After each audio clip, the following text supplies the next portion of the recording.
I record this podcast on Gadigal country. I'd like to pay my respect to the traditional custodians. And I'm recording on Wurundjeri country, part of the Eora Nation. Let's go. I know you're gonna dig this. It's like I've been given like an extra sprinkle of something. You got layers. Yeah, I got layers. I was just thinking, I'm like, we're just such beautiful storytellers. You're making a lot of sense today, girl.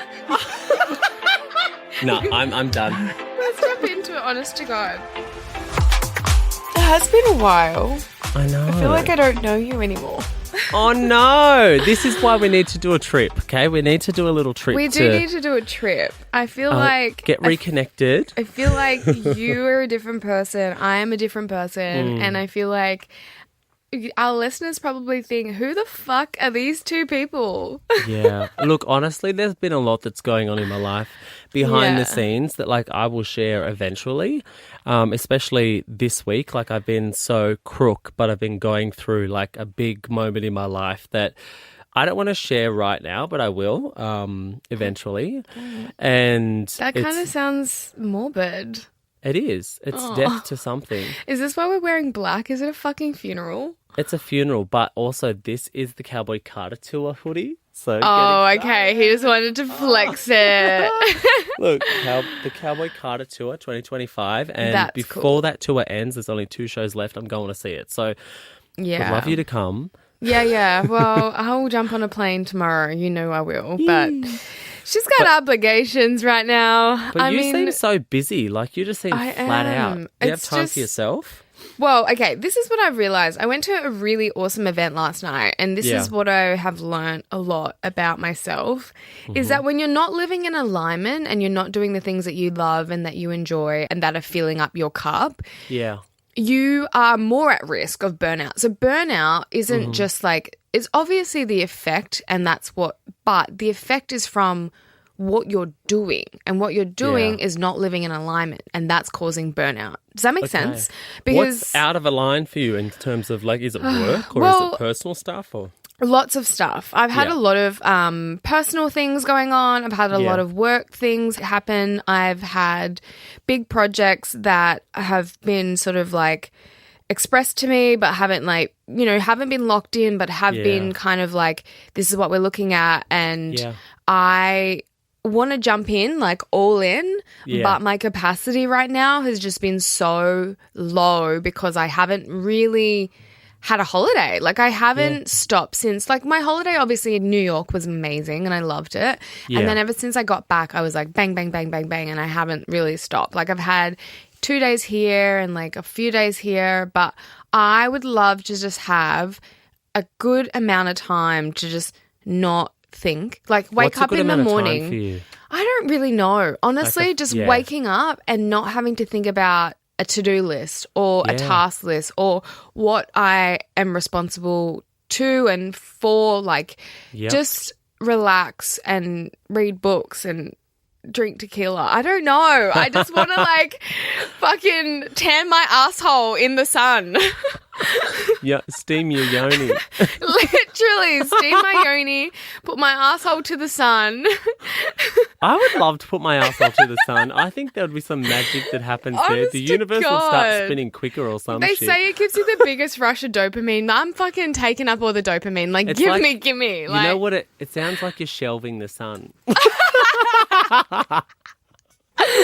Oh my God, guys. Wow. I mean, that sounds amazing. You need it. You need a little... I need sun because New York was freezing, right? Yeah. I came back to a little summer bit of Melbourne. Yeah. But then then a few months we were into the cold. Like, you know, it's just like not... Look, I'm not complaining. This is the thing. I never want to complain because I have an abundance of things and I love my life and it's wonderful. But she's feeling very just deflated.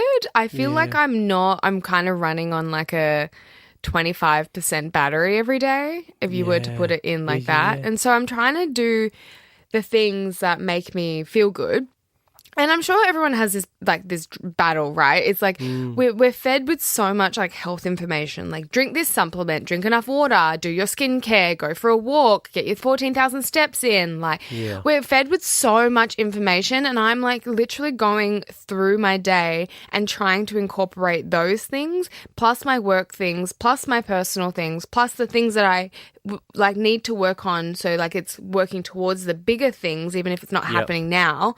And it's like, when does it like ever just ease? When can I just sit on the couch and not feel guilty about it? Can I give you a little bit of advice? Of course. And I don't know if this makes sense to you and your world, but you are the person who gets to shut the laptop, shut the door and leave. Get on that plane and go. You are the person who can you are the person who can make that decision. So there's a lot of things that seem to be like taking your energy, and you have to now start to like close the tabs on those things for now. Yeah, if you want to agree. save yourself, it's self-preservation. It is. Yeah. And I think because a lot of things have created like my nervous system to be in such a survival mentality, I am now in that with all of my avenues. So I feel like because it's happening in my personal life, I'm now like taking it into my work, and I'm like now taking it into like mitts, and I'm always on edge, and I'm like, what the fuck is wrong with me? Like I've been going to the sauna, I've been doing meditation, I've been doing these things, and they have help, and they do help. They put me to sleep. That's the best thing. It's like I do a meditation and I go to sleep, and I sleep for 6 hours maximum, to be fair with you. But, I'm just feeling like, and I'm sure everyone goes through this in their life. It's kind of, I am struggling with the fact that I can talk to you about this, and I can talk to our listeners. Yeah. And they can't really like speak back to us, but just know that, we hear you. But I don't have a lot of like trustworthy, non-judgmental, non-biased, like good, strong friends. And that makes me sad. Yeah. But I've had to make that choice because of, you know what I mean? Like I've had to make that choice because of a protection barrier as well. Remember how you had your friendship circle, the four of you? Yeah. Do you think that this is also a bit of like, they're not around anymore? Or are yeah, they but like I have reconnected with Tess, and like that friendship's like, we've taken it really slow because that's one of my longest friendships. Yeah. But there are huge barriers in our friendship that I don't know. We will overcome, but it will take some time, like in terms of trusting one another, and like we just read each other very differently. And this is a thing in relationships. Like I know what I want because I've spent a lot of time also by myself and unpacking that. And so when like a red flag or a boundary or whatever has been crossed, or it has like affected me, and it because I've put in these boundaries, like they're really important to me. You know this, like we've spoken about this, and this is what people need to understand as well. It's like you need to value your boundaries. Like you need to worship them because they're the things that you've put in place to protect you. You can't have them crossed, but you can always communicate where like you can, like not change them, but mold them, I guess, in terms. But like my boundary is being spoken to with respect. And I think that was my biggest barrier with Tess, is like she'd always want to humble me. And I'm like, I don't need to be humbled. I need to be like supported. Yeah. So like, yeah. And it's not like I'm not on a high horse, because the thing is my family and my friends. Jealousy. Well, and that's and I hate that word. I fucking hate this word. I fucking hate it. A lot of people not suffer, but a lot of people have jealousy. I am just not a jealous. Are you a jealous person? Absolutely not. And guess what? You can't have a friend who's jealous of you. Like Oprah Winfrey says it. If they have one hint of jealousy towards you, in the back of their mind, they're going to be preying on your demise. This is what I've struggled with friendships. It's like, you know where I've come from. You know where I've worked my ass off to get where I've got. So why would you be jealous of me? You've seen the hustle. You've seen the fucking work. If they're jealous of you, honestly, it needs to be like brought up to them in that way. Because we have had that conversation, because like you asked if she's jealous of you. Well, I find it's an awkward thing. It's really awkward to ask. I find that that's a question not to ask. I feel like I asked You're it jealous of me. Yeah, that's just weird because then it comes across as like You think you're better. Yeah, and I don't. This is the thing. Like I don't. Yeah, but I've had this with other friendships. Like I remember a lot of girls I went to high school with. Some of them have like messaged me now and like reached out, and they've always been like the sweet ones and like have always had my back in some cases, but we weren't close. Yeah. But the friend group that I was with would never invite me to things. Like I would only ever go to these things if I heard that it was on. Yeah. They would never openly invite me, and they always thought that I wanted to fuck all the boys when I was not having sex. I wasn't having sex until like the end of high school. Yeah. So they were all having sex in the early stages, which I'm not judging. I'm not judging. I'm just saying I did not want to fuck all the boys. I didn't really want to go to all the parties. I was trying to like stay on a lane. And yeah, but I did that as a teenager. You do that, and I respect when you're a teenager. You got to experience those fun things, like. But I was not interested, and I just felt like I was always the weird outsider in the friend group because, like, I didn't have enough money to be cool, and then I was like pretty. So, like, I was kind of, like, by default sort of somewhat cool, and I was sporty. So then I had that as, like, my thing. High school dynamics are just so unfair. And I feel like it's so hard, and I can't even imagine what it's like to be a kid now these days and have to navigate these dynamics because I struggled to find myself. I became friends with people who were intellectual and were introverted, and people just thought that because I was just a really outgoing person in some degree. I wasn't really. I was quite shy, but I just was really like put my hand up for everything, you know, like you say yes to this, opportunities, yes. And so I got to know my whole class cohort, and I don't know if you got this experience too, where once you get to know people and understand people, you kind of can place yourself in that. Like, so when I started becoming friends with more of like I guess you'd classify them as like more like nerdy kids. Yeah. I felt so much more comfortable being in those spaces because I wasn't judged. Yeah. And even though I wasn't smart enough to be in that group, at least I felt like I could hang out with them and converse and it be like a really respectful and nice conversation. Whereas if I was hanging out with my girl group, it would honestly be just like the most surface level shit. Okay. Anyways, word dump, high school dump. No. That's what we're calling this. So, but maybe you're bringing that up because you feel like your relationship with Tess sort of was similar. Well, I just don't think... In terms of the superficiality, maybe the jealousy, the high school sort of antics. It rolls into, like, adulthood as well, you know? Like, like influencing. It's high school bullshit. I don't feel when I'm in an influencer event, unless it's, like, something that I'm a part of and I'm part of, like, the panel, the speaking gig or a part of promoting the product or whatever, if I just go to one of those things... Yeah. It feels so surface level. It just doesn't feel like I'm living in alignment. And this is where I'm struggling. It's like none of this stuff actually really makes me happy. I'm just doing it because I think I have to. And I'm doing it because it's part of my job that I didn't really sign up for, but I did because I've got this platform. Yeah. But it's like, well, I've got this platform and how I want to use it is how I want to use it. So why do I keep... Anyways, this is going down a big rabbit hole of things. No, but you know what we're going to call it? It's going to call it a tangent.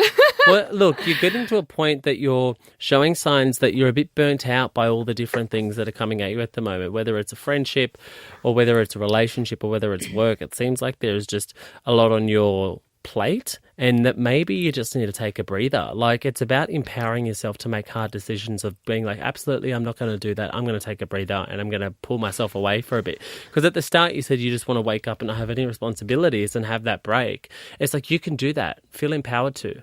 And I want to feel empowered to do that. But when you have like tight obligations, it's hard. It's responsibilities to brands, to people. Like I can't just click my finger and just go on a holiday. Like, yeah, no, I don't even think it's about a holiday. It's about like minimizing the noise around you. And it's like, what are your priorities with those brands and commitments? And what can you just like let go away for now? Sounds like you need a bit of like space for yourself. Why don't we talk about someone else's relationship? Yeah. Let's talk about fucking Jojo Siwa. Okay, can I just ask, I want to get your take on this, right? So Jojo Siwa is confusing me to no end. Like, I'm getting mixed signals and I'm not even a part of her relationship. Like, I'm so not... Oh, like, I'm so aware of what happened with Kath Ebbs, right? And then all of a sudden, it's like she's turned into a completely different person after the Big Brother house. Yeah, she's Joelle. Is she having, like an identity crisis, or is this just artistry in real time? Like, I don't know. Tell me. Because Bette Davis eyes, where the fuck did that decision come from? Like, who on her team went, got a good idea, let's look like Marilyn Monroe and get a croaky voice? Like, where did that come from? I just it's a bit left to field. Feel like Jojo Siwa is like one of those people that is like such an anomaly. Like, you know, it's kind of like similar.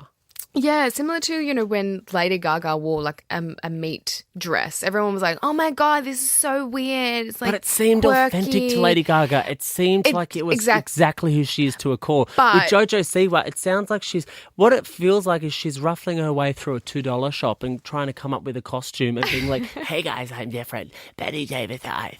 Like, what the fuck? Like, really?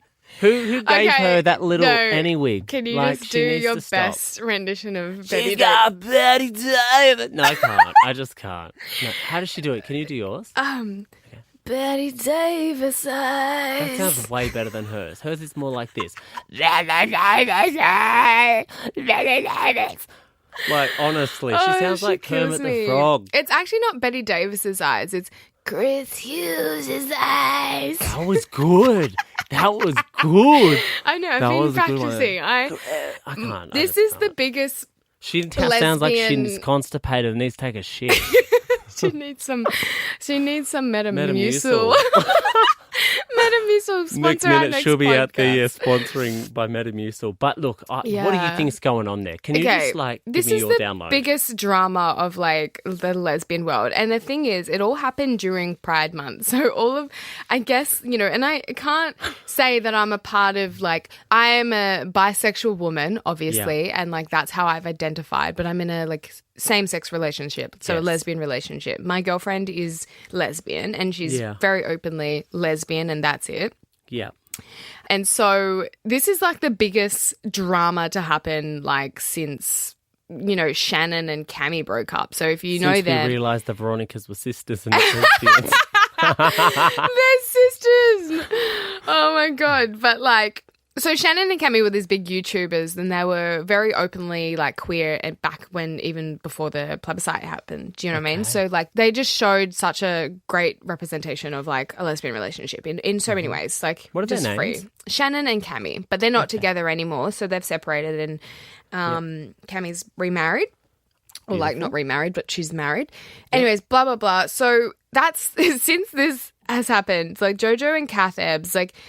One, an Australian American together is like always going to be a bit of a controversial topic because Ellen and Portia. I just feel like Americans just I don't know. I'm going to like overgeneralize, but they're loud and they're outspoken. But Aussies can be the same, but we take the piss out of ourselves. We don't take ourselves too seriously, right? Mm-hmm. Anyway, so Jojo Siwa and Kath Ebbs, obviously what she did on Big Brother is pretty much she emotionally cheated, but she never like confirmed it. Anyways, she then ends up dating Chris. And like this whole thing, there's just so much to it because then like, so they've confirmed their relationship. They're together. Now there was this girl called Avery. So Avery cheated on her girlfriend with Jojo. Oh. And so now... Avery and Kath Ebbs have been seen together. Scandal. And then there's another girl who came out and like spoke about Jojo's relationship and had so much of a list of things that were red flags and didn't really out Jojo, but we all know it's Jojo. And I can't remember her name, but she dated her and like had spoken about all the things that Jojo would make her do and like would tell her off and like say don't do that and it all just kind of comes back to Jojo and how toxic she is. Wow. Now she's with Chris, which is a dude, where she's advocated that she's a lesbian and she's queer and she's gay her whole fucking life. And now she's in a straight relationship. Not to diminish. Do you think it was opportunistic to come out during Pride and have a girlfriend during Pride and be able to perform at Pride events and be a part of the community? Did you think that elevated her career and her profile? 100%. I think everything that has happened has been driven by Jojo. Okay. Because from what I know from the inside... What did she say about flicking the bean or some shit? Oh, my God. Grinding on my bean or something? Ew. That's what she says in her song Coffee. Like something like, sipping my I don't know. But like... She that wrote was a very song lesbian. about a fucking boomerang. What? Yeah, 100%. Have you ever heard this song? She actually culturally appropriated. Girl, this girl is lost. No, you're fucking kidding that you haven't But serious heard. question. Do you think the Bette Davis wig is a little bit similar to Kath Ebb's hair? Oh, I don't know, but Yes. listen to this. I'ma come back like a boomerang. Like, she wrote that. I can't even remember what year, but like, holy fuck. The fact there's like no one is calling her shit out. Can I just And say, who where the are fuck Jojo is her Siwa's management? parents? Where are her parents? Where are her parents? Like, Put- honestly, she needs a sit down and intervention. She really does. I needs don't something. know what the fuck is going on. It's confusing as fuck. Like, she's just seems like a bit opportunistic, and now it's like Chris Hughes after this Big Brother house, and then she turned into a middle-aged woman with a wig. But how like, do I'm a you bit confused. forget the fact that you emotionally cheat? Like, you literally dropped Kath, like, the moment At the after party. and then you like, oh, well, I'm not going to date Chris, so, like, you know, this will all blow over. Then you start dating Chris. Can we just, like, not... How are we forgetting the fact that you emotionally cheated and then dated the person that you emotionally cheated on, and you haven't... Like, All in you front of the haven't world. told anyone. Like, you haven't... I would be so guilty. I would be outing Yeah. myself. But I think when you've grown up in the spotlight, you know, with that... And he's so much older than her. Yeah. He's like 10 So years what do you older think is than going to her. happen? Let's put a little bet on this. My earring just fell doubt they're going to last. I don't want to put any doubt on anyone else's relationship, but I feel like if they're genuinely I could happy, bet a limb sure. on this one. But, like, come on, Jojo. Like, what are you doing? Yeah. Make up your mind. I think she might have, like, some way about... Like, there's clearly something going on in her head psychologically where she kind of feels like this split people, Jojo Siwa and Joel, which I definitely saw through Big Brother. What's happening with Kath and the ex-girlfriend? There's The nothing... exes? I don't know. They're probably just, like, hooked up. Hanging But out I for don't know. clout. I don't know. Well, you know what? If I was Kath, I'm like, you know what? I would probably just do the same thing. Oh, really? Well, Isn't it like- interesting when, you know what, you break up with someone and then they start hanging out with their ex? It must be a common thing. It must be a common No, thing. I cut my ex out. Like, this has all been I just caused would never by my hang ex. out with my ex. Like, I just wouldn't. It's not my thing. Happy not to. But you do you, boo-boo. People do it, you know? I'm so fine with my, like... I think you and I are the same. I find myself so secure by myself, and, like, I'm very specific with the people that I choose to have in my life. Well, I need to be more like that. Because as soon as someone likes me, I'm like, thank you. I love you too. You know, like, I've realised I'm really easy at letting people into my life. Oh. So I need to, like, go the opposite way and be like, just because they like you, just because they've given you compliments and they want to hang out, don't let them to that next stage until you know them. Because I've definitely not got to know people at a deep level before we've connected, you know, like What's more. the vetting system, you know, like, but okay, just go back into Jojo and Kath. Yeah. Like, Kath and Jojo were together for about 3 months before in their whole relationship, I think, even Not a long exclusively. time, honestly. It's not a long time. Me and I have only been together for about 5, literally, I think 5 tomorrow. But we've spent a lot of time together and on the phone and getting to know one another. She spent 20-something days in Big Brother house with Chris, and then all of a sudden decided to give up on her 3-month relationship to date a guy that she'd known for 20 days. Yeah, look, she's quite immature, obviously. And I very think young. she's just never spent that amount of consistent time with anyone in her life. Like, What about all them dance girls? yeah, but you go home and you do your thing. Yeah, Your true. big brother, you're like literally trapped, so you can't hide from who your real self is. Yeah. And if you, What's her point of being with Chris, though, if it's not just for the love and not for the feelings and what they, obviously Well, they're blossomed pregnant. through the house? What? well, apparently, the rumor has it that she keeps touching her belly and she keeps stroking her belly, and Chris keeps doing the same thing. Like, they must be. Like, she's planning probably a pregnancy or something. Or she is pregnant. Oh, my God. I don't know, this but is this is the thing. classic. She could definitely be, like, faking it as well. Been really edging on those, like, rumours. She loves a rumour. Edging the public. Edging the rumour. She fucking loves it. Like, Wow. she... She must just love the fame, hey? Like, she must love the attention. She really does. She's like, bad press is good press. At least they're talking about me. But would you rather be respected or hated? The worst thing that you can be is forgetful. Slay. Yeah, that deserves Like- yeah. Respected or not, like, if you're hated, at least you're thought of. But Really? forgetful is the number I know, one thing they're- that I don't want to be. You say someone's name and they go, Who? who was that? Yeah. Like, no one remembered them? That's sad. Oh, So whether you're hated or loved, I think they're the that's same thing. so funny. Oh my God. I could never. This is the thing. This, theme of NAIDOC is legacy. I'm like, I want to fucking leave my legacy that everyone remembers my name. Yeah. Everyone. I don't care if I'm liked, hated, respected. I Yeah. don't care. Just Yeah. say my name. Say my name. Say my name.